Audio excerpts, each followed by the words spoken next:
All right, so here we are talking about sheet mulch. The problem, of course, is all the turf we've got. Way too much turf here, and it's really inappropriate. So we're going to go through just a few of the reasons why turf is not such a great thing. And then, of course, we're going to talk about the solution. So the problem, of course, is the wrong trophic level, climate, and the way we've been maintaining our landscape. Um, Most commercial sites at least get compacted so that the soil's just been destroyed. What we've got really is inert dirt. We've been removing all the organic matter for years, treating the stressed plants with synthetic fertilizers, and then trying to kill the pests that they get in that stress state with pesticides. And it's just an evil cycle. And of course, having so much turf in there is crazy. The other problem is our soils are many times not correct. When you see how soils evolve over time, it's easy to see where we need to, in most cases, add more organic matter to turn that dirt back into soil. One of the things that you can always tell of what trophic level your soils are at are what kind of weeds you get. And it can also tell you things like whether it's got too much or too little water, that sort of thing. And it's also a niche ecology that is needing, repair essentially. And those weeds are really there just to jumpstart the ecology, and they're like band-aids on landscape problems. Now, turf, of course, if you look at how much water it uses, at least here in California, it's crazy, right? About 35 gallons of water a season for every square foot. So you look out on these large, expansive swaths of turf and picture, if you will, 35-gallon jugs of water stacked up over every square foot. That's just ridiculous. And it's really wasteful the way that water is applied. So if you figure that's how much water it actually takes to maintain, and then you've got about 60% of that being wasted, you start to see why it's such an issue. And then it's the maintenance. I mean, uh, I know it's annoying when I hear the blowers and the edgers and the mowers going, especially in some large HOAs. It seems like they just never stop. Um, and a big part of that is turf maintenance. Many people don't realize the amount of pollution that comes out of just a normal little lawnmower. It's crazy. And there's so much of it, 3 times the space of corn. So, I mean, wouldn't it be better if we had a more diverse ecology and some plants that could feed our society growing in that space, or at least provide an area for pollinators and that sort of thing? So, what do we do? How do we take out all this turf without using a bunch of pesticides, or herbicides in particular, some of which have been known to cause all kinds of health issues? Um, we're learning more about that every day.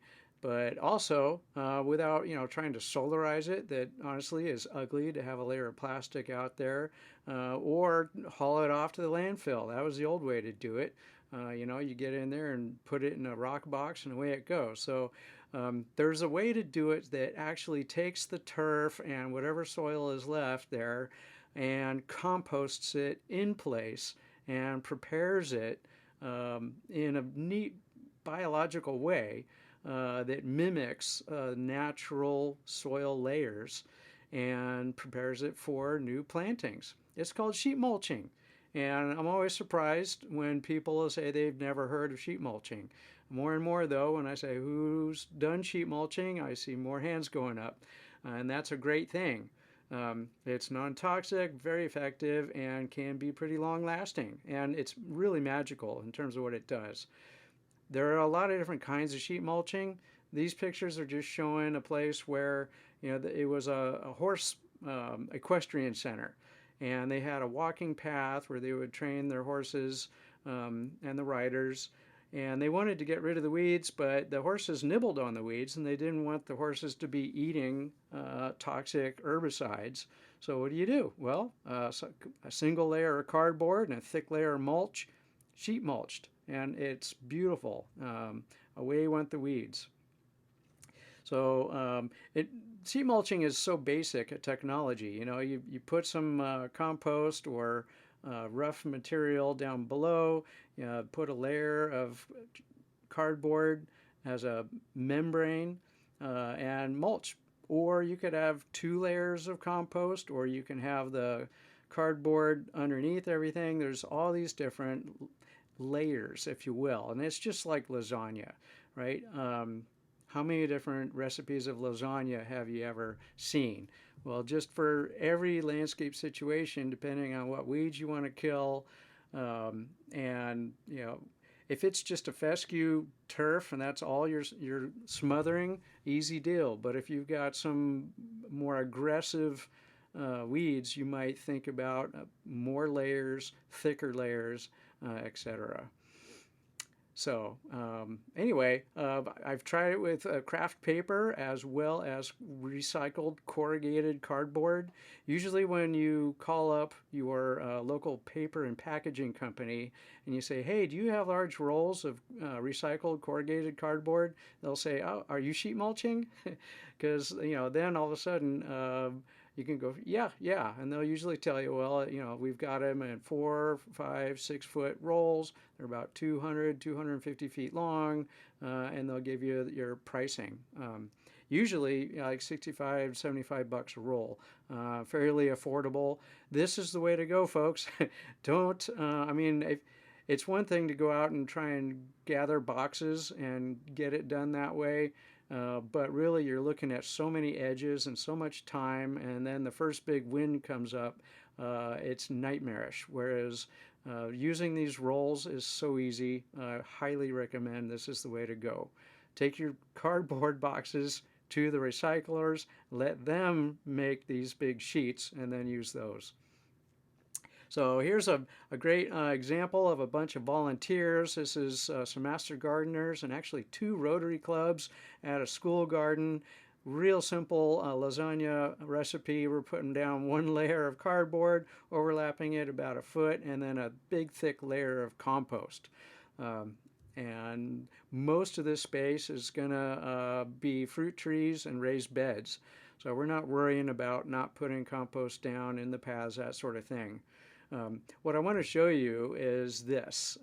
Later, right, you can see what this field has done. These are all essentially weeds. But the large plants that come up have big old tap roots that you can just pull up, tap roots that go down a foot.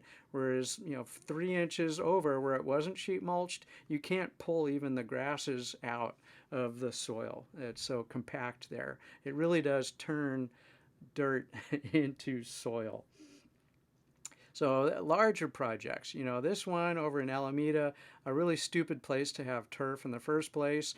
The poor guys mowing and edging this thing put their lives at risk with cars flying back and forth, but also quite a bit of fertilizer and herbicides put on this turf that goes directly into the bay. You can see the bay back there. This is bindweed, right? It's I think the second most devastating agricultural crop in California and it gets its name from binding up farm machinery. But you see how long these roots are? It can easily grow out underneath a 4-foot wide piece of cardboard and come up along the edge. So if you've got bindweed, you want at least 2 layers of cardboard, and you want them to go at 90-degree angles so that anything running along like that isn't going to find its way through both sheets. It might get its way through one, but not the second one. And use this, put sheet mulching right in the specs on your next landscape plan.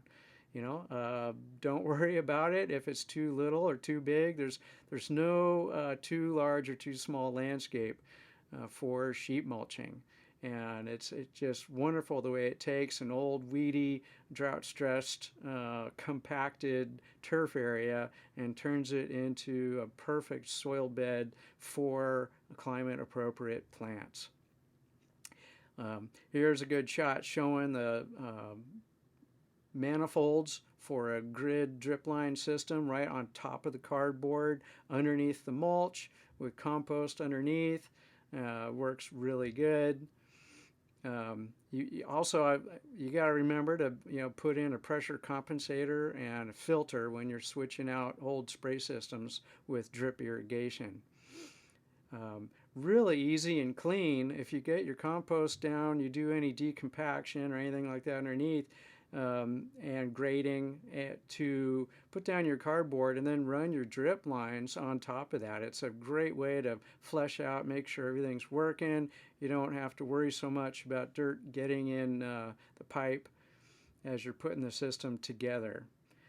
But you do want to make sure that you minimize the amount of holes and tears and any place in the membrane where something might get through.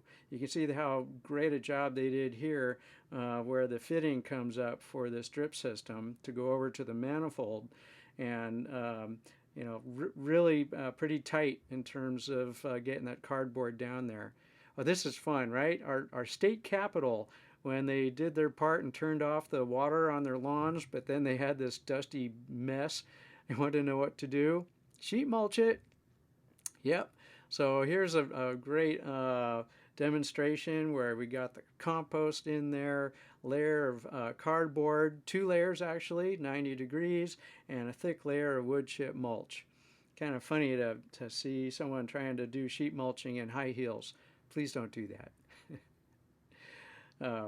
But anyway, this is great, getting the word out. More and more people are understanding that sheet mulching is the answer to their problem. So a few other questions we could go through. I'm going to go over these real fast. But essentially there's a bunch of things to think about in terms of irrigation, right?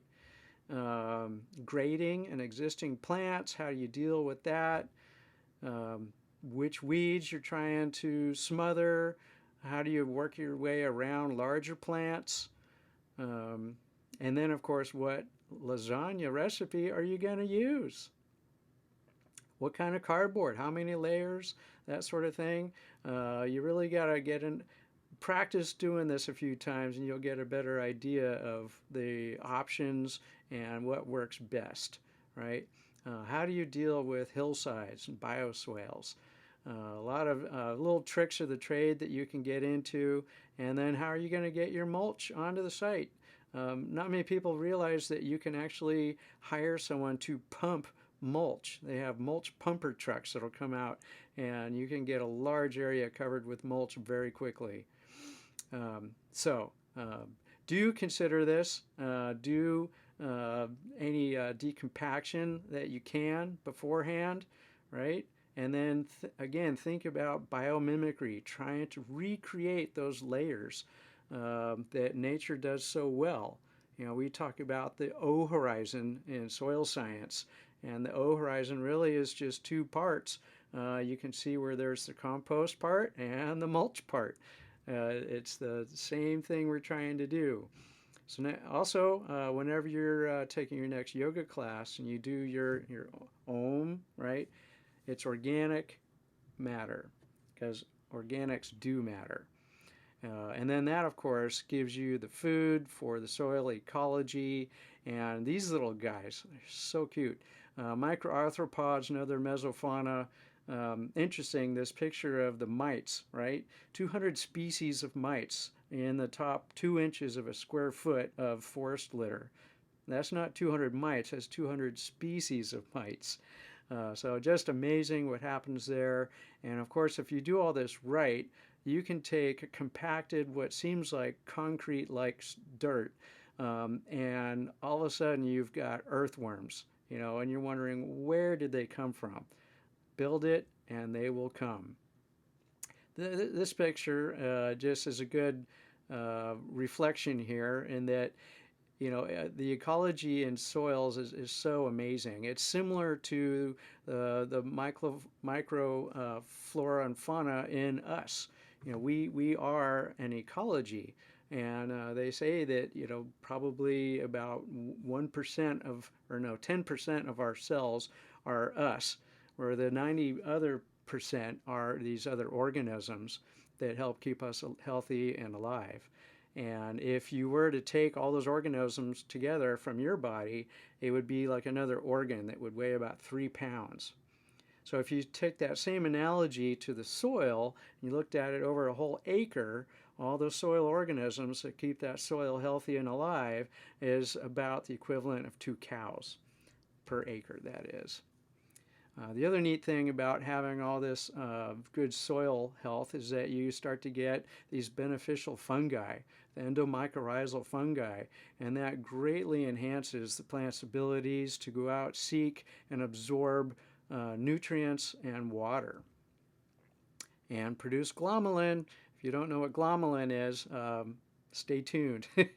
That's another great topic for how we can sequester carbon in our soil for the long haul. So again, be the plant and think about what you're doing from their perspective, right? And we will make this world a better place.